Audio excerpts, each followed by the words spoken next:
الحمد لله والصلاة والسلام على رسول الله وعلى آله وصحبه أجمعين.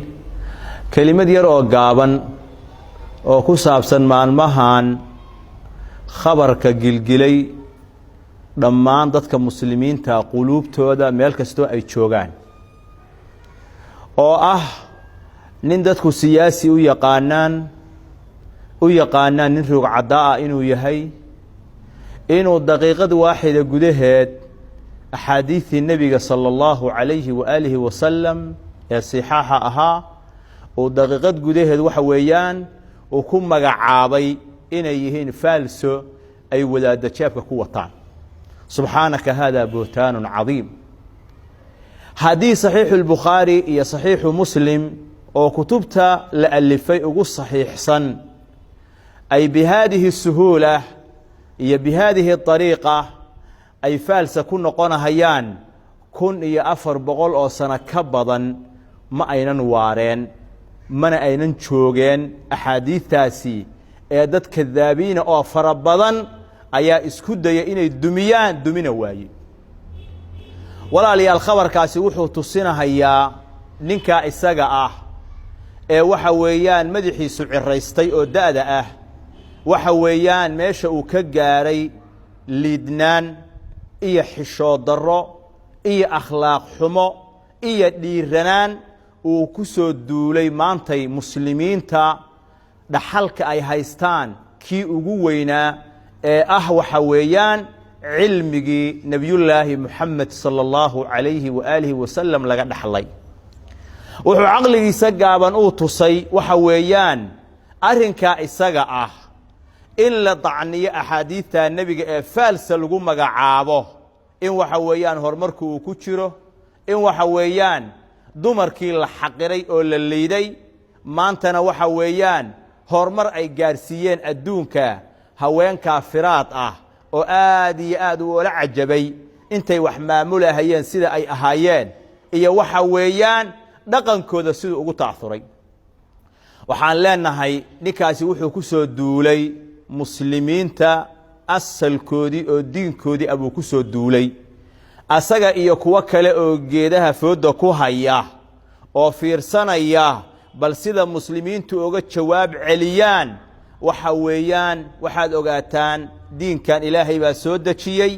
ilaahay baana ilaashanaya subxaanahu wa tacaala fadaa'ixda iyo ceebahana maalinba ninbaa god ku dhacahaya oo fadiixoobahaya.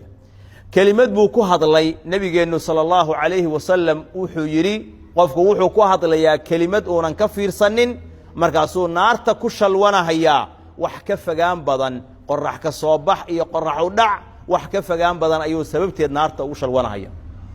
ninkaasi waxa weeyaan siyaasiyiin ma matalo ummad Soomaaliyeedna uma hadlin mana matalo qabiilna ma matalo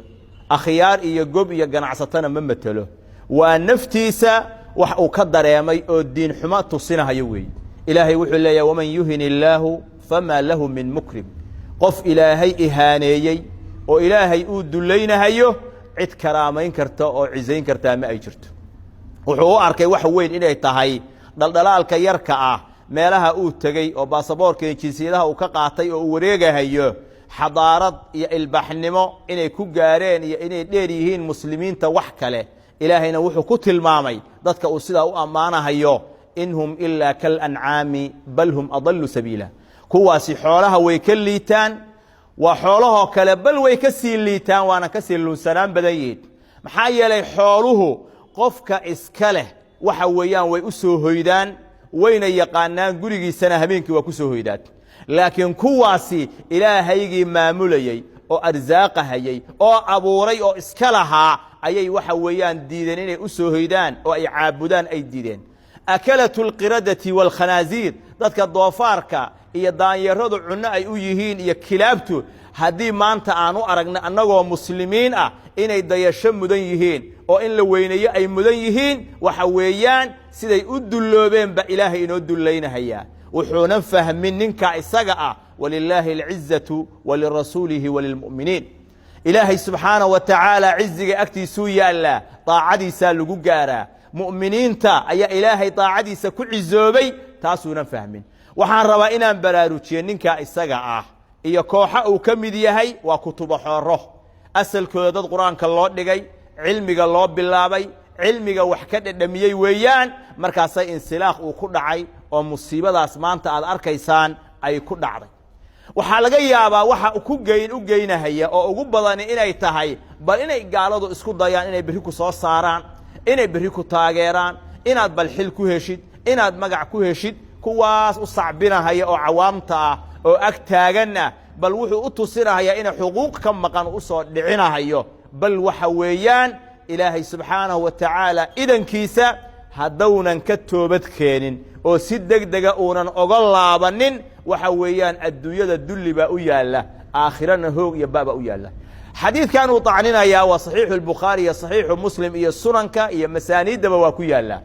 macaanidiisana ma uunan fahmin ahlucilmigiina ma uunan weydiinin nebi moxamed sala allahu calayhi wasalam xadiidka lafdi ahaanna asagaa ugu dhawaaqay macnaha xadiidkana nebigu asagaa fasiray markii la weydiiyey naaqisaatu caqlin wa diin waxuu nebigu sala allahu calayhi wasalam uu ku fasiray aayaddii qur'aanka ahayd oo ahayd haddii qof raga la waayo beddelkiisa laba dumar iyo markhaatiga ha buuxiyeen halkaasay tusinaysaa midda kale nuqsaanta diinkana waxa weeyaan haweenaydii oo caafimaad qabta soonkii iyo salaaddii tukanaysay ayaa xaalad ka mida xaaladaha ay ku imaanaysaa markaasay soonkii joojinaysaa waxa weeyaan salaaddiina ay joojinaysaa nuqsaantaas diinta oo ku timidna mid iyadu ay ku dembaabaysa ma aha ee waa mid ilaahay subxaanahu wa tacaala dumarka uu u sharciyeeyo u jideeyey weeye inaysan tukan oo aysan soomin waxaan leenahay ugu dambayn walaalayaal ninkaa isaga ah waxa weeyaan ha laga digtoonaada sharta uu xambaarsan yahay oo uu wado asaga iyo kuwa la mid ahba iyo tacniga diinta islaamka ay tacninayaan waa inaan cod la siinin waa inaan la taageerin waa in ilaahay dartii looga beri noqdaa waxa uu ku soo duulay waa diinkeennii sida culummo badanna ay baraarujiyeen kuwo badanna waxa weeya insha allahu ay oga hadli doonaan waa in ninkaa isagaa ummadda looga digaa fasaadkaas waxa weeyaan uu wado iyo ta'aurka uu ku ta'aursan yahay oo khatarta ah dadkaas waxa weeyaan wax xadaarada iyo wax nololoo ay haystaan aan la arag ilaahay wuxuu yidhi innahu laa yuflixu lkaafiruun gaaladu ma liibaanaan liibaan ay haystaanna ma jirto waxa ay garanahayaani waa dhaldhalaal yar yar oo maalmo ah fariiqun fi ljannati wa fariiqun fi saciir asalkoodana saciiro ayay ku dambaynahayaan markaasay waxay leeyihiin haddaan wax maqli lahayn oo aan caqli lahaan lahayn saciiro asxaabteeda ma aanan ahaanin sala allahuma calaa nabiyina moxamed wacala aalihi wa saxbihi ajmaciin